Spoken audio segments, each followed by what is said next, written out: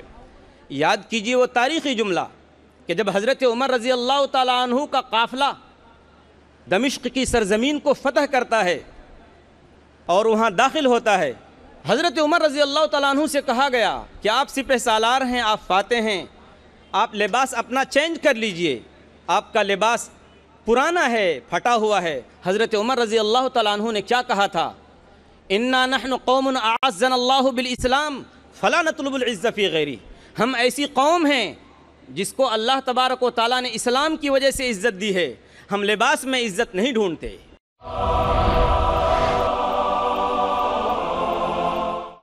خواتین و حضرات، جب بھی قرآن و اسلام کے خلاف کوئی سازش وجود میں آتی ہے تو اللہ تعالیٰ اپنے منتخب کردہ بندوں سے اس کی حفاظت کا انتظام کر دیتا ہے۔ اس تسلسل میں اگر موجودہ دور پر نظر ڈالی جائے تو ہمیں ایک ایسی شخصیت نظر آتی ہے جس نے اسلام کے خلاف چیلنجوں کا ڈٹ کر مقابلہ کیا ہے، اور وہ ہیں محترم جناب ڈاکٹر ذاکر نائک صاحب۔ انہوں نے مسلم دنیا ہی میں نہیں بلکہ مغربی دنیا اور امریکہ میں بھی اسلام اور قرآن کی حقانیت و عظمت کو جس طرح منوایا ہے وہ کسی عام آدمی کے بس کی بات نہیں۔ یہی وجہ ہے کہ ممبئی کے انگریزی روزنامہ انڈین ایکسپریس نے اپنی 22 فروری 2009 کی اشاعت میں 100 موسٹ پاورفل انڈین کے عنوان سے، یعنی ہندوستان کی 100 بااثر اہم ترین شخصیات میں ڈاکٹر ذاکر نائک کو بھی شامل کیا ہے۔ فہرست میں ڈاکٹر ذاکر نائک صاحب کا نمبر 82واں ہے۔ دیگر شخصیات میں فلمی، سیاسی اور تجارتی شخصیات ہیں جیسے راہل گاندھی، سونیا گاندھی، منموہن سنگھ، پرنب مکھرجی، مکیش امبانی، انل امبانی وغیرہ۔ اس کے علاوہ اس میں روحانی و مذہبی پیشواؤں کی فہرست بھی جاری کی گئی ہے۔ ٹاپ 10 اسپریچول گروز کے عنوان سے شائع 10 روحانی و مذہبی شخصیات میں بھی ڈاکٹر ذاکر نائک کا نمبر 3 ہے۔ اس میں غور کرنے کی بات یہ ہے کہ مسلمانوں میں مبلغ و پریچر کی حیثیت سے صرف ایک ہی نام ہے اور وہ ہے ڈاکٹر ذاکر نائک کا، اور اس سے زیادہ غور کرنے کی بات یہ ہے کہ 10 گروؤں میں کوئی شنکر آچاریہ، کوئی بشپ یا فادر، کوئی مذہبی پریچر نہیں۔ بابا رام دیو کا نام یوگا کی حیثیت سے، شری شری روی شنکر کا نام آرٹ آف لیونگ کی حیثیت سے، سسٹر نرملا کا نام چیریٹی کی حیثیت سے لیا گیا ہے۔ گویا ایک ہی شخص ہے جو مذہب کا پرچار کرتا ہے، وہ کوئی ہندو نہیں، وہ کوئی کرسچن نہیں بلکہ مسلم ہے، اور وہ ہیں ڈاکٹر ذاکر نائک صاحب۔ سچ کہا اللہ تبارک و تعالیٰ نے کہ ذالک فضل اللہ یؤتیہ من یشاء، یہ اللہ کا فضل ہے، وہ جسے چاہتا ہے عطا کرتا ہے۔ یہ رتبہ بلند ملا جس کو مل گیا، اور پھر صداقت ہو تو دل سینوں سے کھنچنے لگتے ہیں واعظ، حقیقت خود کو منوا لیتی ہے، مانی نہیں جاتی۔ اب ہم انتہائی ادب و احترام کے ساتھ عالم اسلام کے اور پوری دنیا کے مشہور مبلغ اسلام ڈاکٹر ذاکر نائک صاحب کو دعوت سخن دیتے ہیں کہ قرآن اور جدید سائنس کے عنوان پر تقریر پیش فرمائیں۔ ہم استقبال کرتے ہیں ڈاکٹر ذاکر نائک کا۔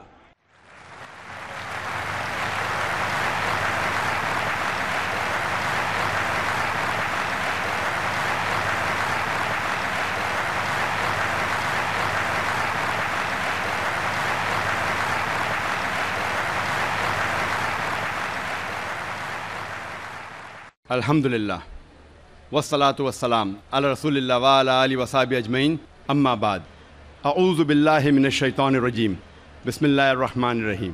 اولم یر الذین کفروا ان السماوات والارض کانتا رتقا ففتقناہما وجعلنا من الماء کل شیء ہے افلا یؤمنون۔ رب اشرح لی صدری ویسر لی امری واحلل عقدۃ من لسانی یفقہوا قولی۔ میرے محترم بزرگوں اور میرے عزیز بھائیوں اور بہنوں، السلام علیکم ورحمۃ اللہ وبرکاتہ۔ اللہ سبحانہ و تعالیٰ کی سلامتی، برکت اور رحمت آپ سب پر ہو۔ مجھے بے حد خوشی ہو رہی ہے کہ الحمدللہ 10 سال بعد میں پھر سے بھیونڈی شہر میں موجود ہوں تقریر کرنے کے لیے۔ مجھے یاد ہے کہ تقریباً 10 سال پہلے میں نے مینا ٹھاکرے ہال میں ایک تقریر کی تھی، یونیورسل بردرہڈ، عالمی بھائی چارہ، اور آج میں آپ کے سامنے اسٹیڈیم میں ہوں۔ جیسے آپ جانتے ہیں کہ میں اکثر تقریر انگریزی میں کرتا ہوں، اور 10 سال پہلے بھی انگریزی میں کی تھی۔ چند مواقع پر جب آرگنائزر اصرار کرتے ہیں کہ میں کچھ بات اردو میں کہوں تو میں کوشش کرتا ہوں میرے کمزور ہندی یا اردو میں کچھ بات کہوں۔ چونکہ میں نے تعلیم انگریزی میں حاصل کی ہے تو ظاہر ہے اس اردو یا ہندی تقریر میں کافی غلطیاں کروں گا، اسی لیے تقریر کے شروع میں ہی میں آپ سب سے معذرت چاہتا ہوں اور آپ سے درخواست کرتا ہوں کہ آپ میرے تقریر کے پیغام پہ توجہ دیجیے اور میرے غلطیوں کو نظر انداز کیجیے۔ آج کی تقریر کا موضوع ہے قرآن اور جدید سائنس، اور جیسے آپ جانتے ہیں کہ جتنے سائنٹیفک ٹرمنالوجیز ہے وہ اکثر انگریزی میں ہیں، سائنس کے جتنے الفاظ ہیں اکثر انگریزی میں ہیں، اور کیونکہ میں نے سائنس بھی انگریزی میں پڑھی ہے اسی لیے اس اردو تقریر میں مجھے اور دقت ہوگی۔ اسی لیے اللہ تعالیٰ سے دعا کرتا ہوں، اور جب ہم انگریزی سائنٹیفک ٹرمنالوجیز کو اردو میں ترجمہ کرتے تو اکثر عوام اسے نہیں سمجھتی۔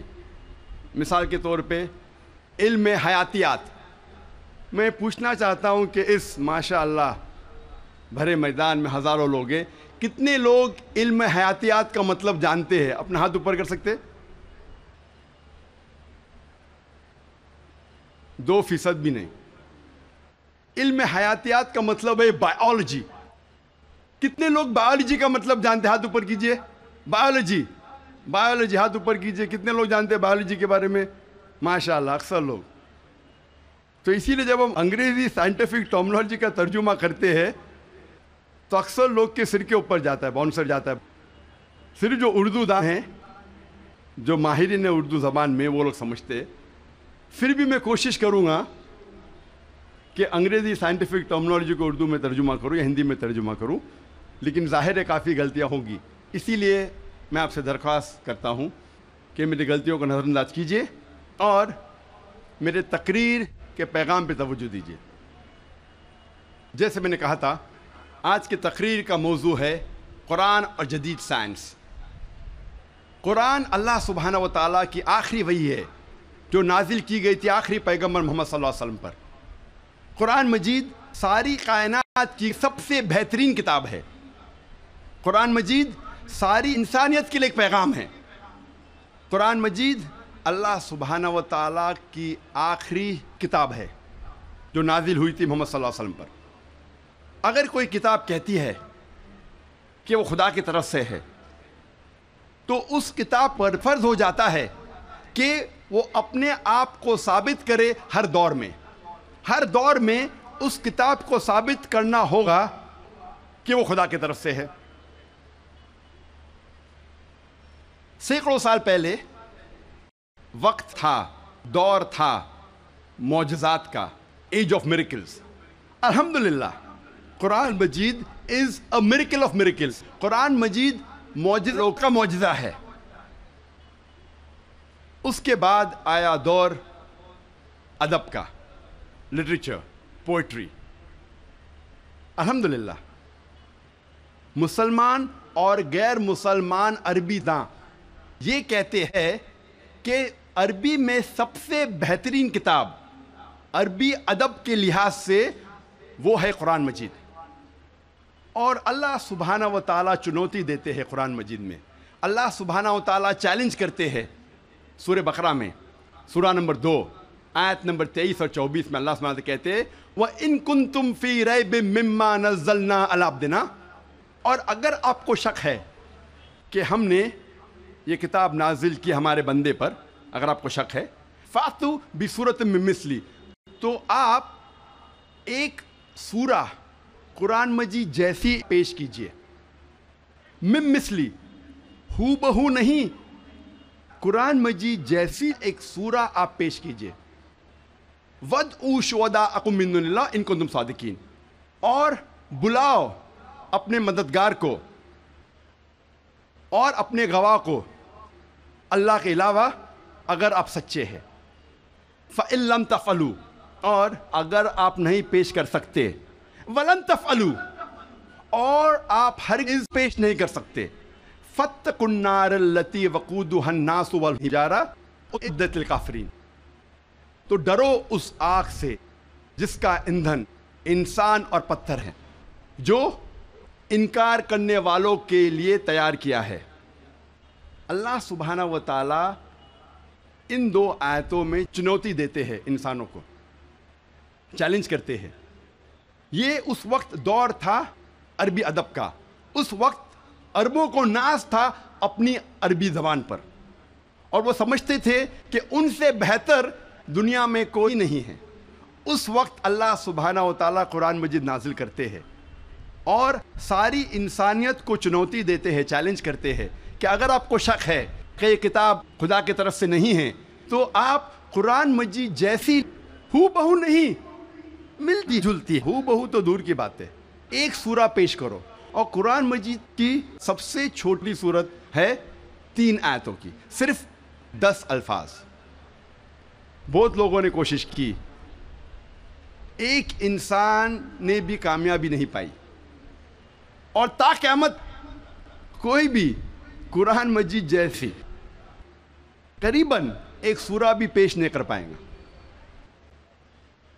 لیکن آج کا دور ادبی دور نہیں ہے. It's not an age of literature and poetry. اگر کوئی کتاب اپنے آپ کو خدا کی طرف سے کہتی ہے اور ادبی انداز میں کہتی ہے کہ دنیا چپٹی ہے, دنیا سپاٹ ہے, کیا آج کا جدید انسان اس بات کو تسلیم کرے گا؟ بالکل نہیں, کیونکہ آج کا دور ادبی دور نہیں ہے. آج کا دور ہے جدید سائنس کا دور. آج ہم کوشش کریں گے یہ تحقیق کرنے کی قرآن اور جدید سائنس ملتے ہیں یا ٹکراتے ہیں, قرآن اور جدید سائنس ملتے ہیں یا قرآن اور جدید سائنس ٹکراتے ہیں. اس موضوع پہ ہم انشاءاللہ تذکرہ کریں گے.